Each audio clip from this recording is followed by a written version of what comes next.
Sponge, we have Pimp, and we have, of course, Vendetta as well. I get to do predictions as well now, so Arm Machine, hi. Let's talk about this one, guys. This is an intriguing one for so many different reasons. First of all, 10 different nationalities in the server. That's a lot of fun. This is like the new era of Counter-Strike, it seems, where we've moved away from you have to be from the same country. We're no longer going to be saying the Danes versus the French, or at least maybe not so much. You got a slight technicality there, Alex. You're lucky LMBT saves you by the coaching position. Otherwise, you'd be wrong. There's only 9 because Oscar and Guardian are from the same place. I thought Oscar was Czech. Yeah, Oscar's from Czech, but what about Csgo and Guardian? There you go. That's what I meant. Yeah, there you go. I just mixed up the names. But you know what's interesting about this matchup? It's FaZe and Mini FaZe. These two teams have like a very similar storyline as of late, and they're both international rosters that have to speak English. And recently, they both made an upgrades of 2 players that they had, right? Sunny and Csgo coming in, replacing Dennis and Lau. You consider those upgrades. And for FaZe, on the other side, we already touched on it. Guardian and Olaf coming in for Alu and Kia are both upgrades as well. But just sticking with that Mouse thread for a second there, I think Sunny is the very interesting pickup here because this kid, he was in Penta. He was looking like the carry for that team. Looks like he had a lot of potential. He's Finnish. We know what Alu has been able to do in the past, so it's exciting for this kid to be coming through the next one of the ranks, the next Finnish player to really be catching our eye. And within this team, and for him to come to Mouse Sports, exactly. That just clicks with me. I apologize, I'm a little bit slow in the afternoons. We're getting old. But I think that he's like a chance to be a star player in this team alongside Oscar because they don't, Rops as well. Those 3 could be like the trio in this squad that are very dangerous going forward. I think what's interesting as well is that Sunny has been around for quite a while. I mean, Natsu's been playing with him way back. I remember seeing those guys in a server together, and now he's getting his shot in the limelight and could come crashing down quite quickly, admittedly. But, I mean, what do you make of Sunny as a player? You've probably casted, he's been on your radar for a while. Played with him. Yeah. Drop some knowledge bombs. No, it's like he's always been an extremely consistent and solid player. And whenever we played versus him which is not as fun, you kind of feel the wrath of how just a solid mechanical player he is. I actually never really understood why he was never a part of the clique of 6 to 7 players in Finland who ended up in teams together. If you look at like the old 3D Max lineups and that kind of stuff, whether they valued experience over that. Obviously, it's kind of hard to get experience if you never get a shot. Is it because he's a ginger? What's the real theory? I wasn't going to go there, but now that it's out there, who knows? Anything's possible. Yeah. We'll have to ask you and I about that at some point. No, but it's kind of weird to me because the individual skill was always there. He was always the kind of guy who was just doming heads left and right and just had an insanely high peak level. So it's fun to see that he's finally getting his chance to shine, really. And the fact that he goes into Mouse Sports as well, which is kind of where Alu made his mark on the CS scene as well, on an international level in that sense, is fun. Alongside him, though, is Csgo. And this one took me a bit by surprise just to see him depart. From Hellraisers, yeah. I mean, the Angel and the gang kind of seemed to have something going. There was something brewing. The Csgo and Zero duo, something we talked about, but it's also not necessarily a player that's on the tip of your tongue when you think about exciting new blood to throw into a roster. But this was the thing that surprised me, because you talked about how, they've gone the same route of FaZe in terms of picking up 2 players that you would regard as an upgrade. I'm kind of on the fence whether or not. Obviously, it depends on who you line them up against. First off, I think Dennis has played, increasingly well before he got cut. But I would also rate Lowell higher than Csgo. Would you rate Lowell higher than Sunny? Would you rate Lowell higher than Sunny? Not Lowell, but not 2 for 2. Exactly. But then you do the then you cheat a bit and you do the lineup with Sunny and Dennis, right? So then for me, that was a bit of a weird one. I'm not sure if it was kind of a package thing or it's familiarity for some of the other guys. If Stico's played a lot with Oscar, in previous teams, those kind of things, is that's what comes into it? Perhaps played a part in that discussion as well. I mean, he's been coming to Mouseport for quite a while. Like it's before the Quaco Major, I believe Mouseport wanted to pick up Csgo, but it couldn't be done back then because of contracts and internal stuff.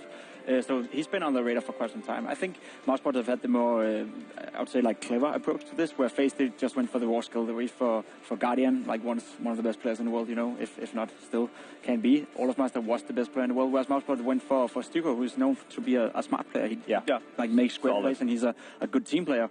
And I think that Mouse, as you said, sort of like the mini FaZe team, but this time they tried to be a bit more clever about it and actually gamble or assemble 5 players who can actually fill out roles in the team and then do great things together. Well, from mini FaZe to the real FaZe, they were indeed phased in their first game as well, phased out quickly on Nuke by none other than the Ninjas in Pajamas. It was a rather tough one for FaZe fans to watch as they really struggled to make a single impact on that map. But there was a discussion on the desk, though, that was not only slow starts, Chad, but also the map really did hinder them. The veto perhaps losing them some heart of the battle already. Yeah, phasers weren't set to stun in that match, were they?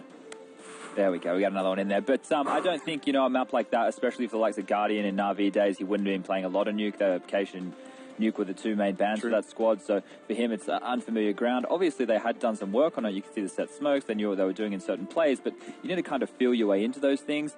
Olaf as well, in Fnatic days, it's not like he was playing a lot of Nuke either, to be completely honest with it, so it just feels like a weird map to leave in the pool, all things considered, going up against an NIP. Obviously you want to avoid the caches of the world, because that's all that we know that they can play at the moment. Maybe move away from Inferno, another map that's very execute heavy, but all in all, just a very perplexing decision with the maps, considering how we have a 7-map pool and you're banning to 1. And scared to some degree on that CT side. When they did go aggressive, we saw them having success, and this is something that has hampered this team in the past, especially with Karrigan as an in-game leader. We saw it at Cologne when they went out against SK, I believe it was.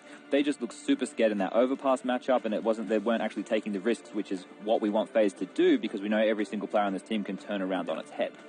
I mean, including Rain, someone that we do sometimes find ourselves just forgetting to talk about just because of the titans he shares. You don't remember a Rain flick. Yeah, you don't. They just happen all the time. A player that I think a lot of people will praise for consistency, and we have already actually done that on this desk. But rounding out this roster, everything makes sense in terms of roles. I think that's something that people were struggling with. Actually, you're looking at me funny. I don't know if everything does make sense in terms of roles, because you have so many playmakers. Throw this one towards you and let you talk about it. Think about all the playmakers you have in this team. You have Nico, you have Guardian, you have Olaf. Rain, to some regard, can be a playmaker himself. Karrigan is an entry in-game leader. Those are all players who like going in first and taking advantage of timings and spacings to get kills and open up rounds. Now pushing them into roles is the most difficult thing to do. Obviously, Guardian, the main AWPer, but do you want him to be tame? Do you want him to be less aggressive than, say, what you have with Arlo? Which is Guardian known for his aggression? He can do both. I think Guardian is a full package AWPer, right? He can literally do everything you need. Then that forces Rain into more of a rock position, which is what Kyo was doing before. So then now you have your kind of entry pack as the Olafs of the world. Nico, who obviously likes to do things on his own. He needs his own space. So how are you going to bring that together? And then Karrigan, to round it all out, does he hamper his own gameplay? But I think that's where the key of Rain really comes in, and that's why, again, he's not going to be the standout star in this team, not because of a lack of skill, but because he isn't necessarily as flashy. He's going to become more of that next kind of a player for FaZe than anything else, and I think that's really what makes this lineup kind of work. Otherwise, if it had been a different player than Rain, just of equal skill in terms of individual prowess, I could have seen this going horribly, because at that point it's just like Karrigan literally has to be the water boy who does everything, and that just you can't spread Karrigan out enough on the map to actually make that happen. Did we catch the map? I was to visit Yes, so Mirage. But what's interesting is that Mousesports managed to navigate it into a way where the options were Nuke and Mirage. Okay, so they're obviously not going for Nuke. Yeah, so they kind of, Mousesports have navigated into a way where they kind of knew where this map was going. They beat them online in Pro League. FaZe beat Mouse online in Pro League on Mirage, I'm pretty sure. Okay, so we've seen Cash. it before. Was it Cash? Okay. Wasn't it Cash? Well, one of them went to overtime. Yeah. I will tell you right now. Hang on. And it was 16-13 on the other one. I think they played Cash and Cobble. It was not Cobble. Not Cobble. Cash and Mirage. Not Cobble. It was Mirage and Cash. We saw a 16-14 in favor of FaZe on Mirage. There and you we go. said a 69 on Cash. There we go. Yeah, We're both oh, right. God, yes. We got there in the end. Roundabout way. Yeah, and like you mentioned, it's getting late. And the thing is with this, right, like you kind of take that online matchup with a grain of salt, because both rosters are in their infancy at that point of that matchup. I think this is just a game where the game plan of LMBT has to shine for Mousesports, and then on the other side of things, not the game plan for FaZe. It has to be the individual stars actually waking up and doing what they need to do and playing with some big balls. Yeah. Okay, so basically, long story short, when we do navigate towards predictions, Jacob, I'm going to give you kind of the floor for this one. Just, you know the map. You know what we've seen from the teams already. Admittedly, we didn't get to watch Mouse's game, but it was a convincing loss versus Gambit. With all of that kind of combined, and with as much of a kind of a take the roses off for a second after our FaZe wall of predictions, what do you make of this battle for survival? I would still favor FaZe, actually even bigger now, seeing it's Mirage. FaZe, and especially Karrigan has been notoriously known for being like the master of Mirage. They've been playing so well on Mirage, and especially the style when they had Kiyoshima and when they had Alu, like it was aggressive, especially on CT side. And I think FaZe knows that they started out poorly on Nuke against NIP, and they know they're not facing another NIP now. They face Mousesports, who's like trying to find their identity.